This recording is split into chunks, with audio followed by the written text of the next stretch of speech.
I'd like to notice that there are generally games that stick with you for a great deal of time when you play them. Usually there are some that you just play and sort of play and forget. But then there are some that stick with you, and generally be it either single games that really have no continuity, such as Psychonauts or generally Legend of Dragoon. Then there are some series that actually tend to stick with you. Prince of Persia, Final Fantasy in some cases, the Mana series. But generally, I'm about to review one that has absolutely peerless storytelling and flawless characters. Flawlessly designed, anyways. And that's where I've come to review Legacy of Kain. I'm not going to review Defiance, I'm going to review the whole of the series. And that may be my greatest arrogance point, but that's why I really don't care. I absolutely love this series. It started off mainly when I picked up on Soul Reaver about a couple of years back. When I first started playing Soul Reaver 1 for my friend Bob's Dreamcast. And I played it for a while, and I thought this is actually a really good platformer game. So I started to research it. I got more and more into it, and I eventually started to pick up the games more and more. I did a hell of a run trying to get Blood Omen 1. The first two Soul Reavers I got quite quickly. Blood Omen 2 was sort of difficult to find, but not as hard as the original. And then came Defiance. Now, in my case, I've come to learn that most games don't tend to pick up characters that are really intricate and very well designed. This is where Kain is actually one of the series I've noticed is where the characters, two main ones by the way, seem to have taken that idea and thrown it into a fire. There are two main characters, as I mentioned. Kain, a vampire who had an immortal choice to make, and he absolutely fucked everybody over when he did it. And then there's Raziel, somebody else who got fucked over by Kain at a later date, and ends up getting pissed off at the guy because he's generally a genuine prick.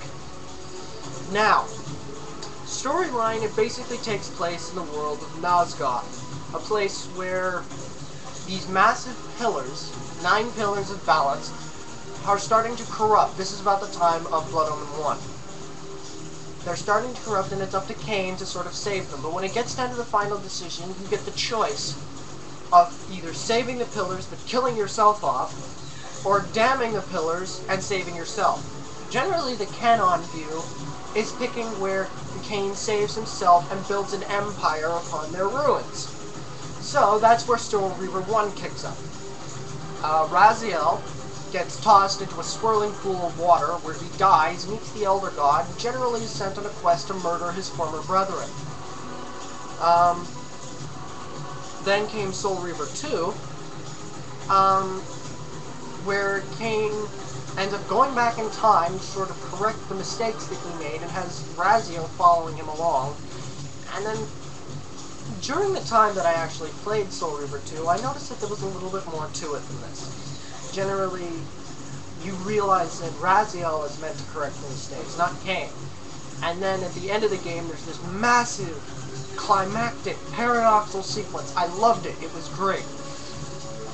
And then the events caused by Soul Reaver 2 ended up coming along in the form of Blood Omen 2. Not exactly one of the best games of the series, but still very, very decent storytelling. It connects a few more of the dots, thanks to the paradox Raziel induced. And then came Defiance, which was the finale of the series and generally tended to end it off in sort of like a climactic finish with also an incredibly uprising cliffhanger. We don't know if the series is dead, but generally if it isn't, Crystal Dynamics and Eidos really have to get their asses in gear. In terms of sound, what you're hearing right now is the main theme of Soul Reaver. It was a very peerless and unprecedented orchestral and electronic score made by Kurt Harland, who conducted a lot of the Soul Reaver and Blood Omen 2 tracks, and they actually added a sort of tragic element to the whole thing. Generally, combat has evolved its way through. in terms of gameplay, combat and exploration have evolved their way up through the series. It's been platforming the whole way, but I noticed in Defiance that it seemed to become more combat-oriented. Anyways, I noticed for Defiance that they were trying to make it a little bit more like DMC, and that's where I got a little bit annoyed, but even still, nothing is more satisfying than slamming your opponent down, then draining their essence completely. It's fantastic. I love it. I enjoy every minute of playing any of the Soul Reavers or Legacy of Kain. That being said, I have to say that this is one of the few game series that's actually going to score a perfect 10 out of 10. And yes, ladies and gentlemen, it does.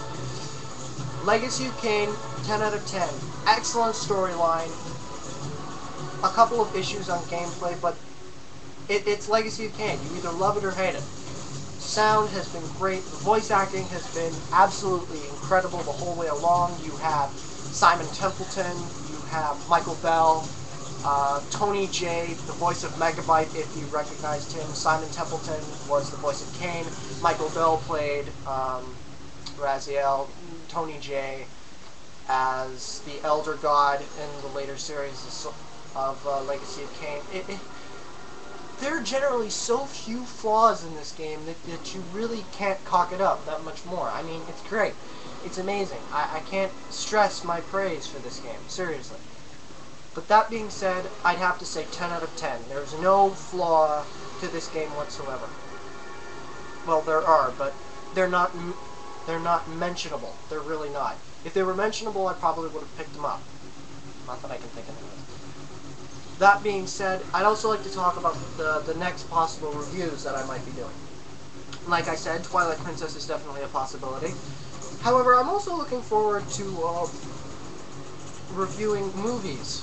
Anybody has any suggestions that might actually fit my style, I'd be happy to hear them. Also, I've noticed that a couple of complaints have been coming up where,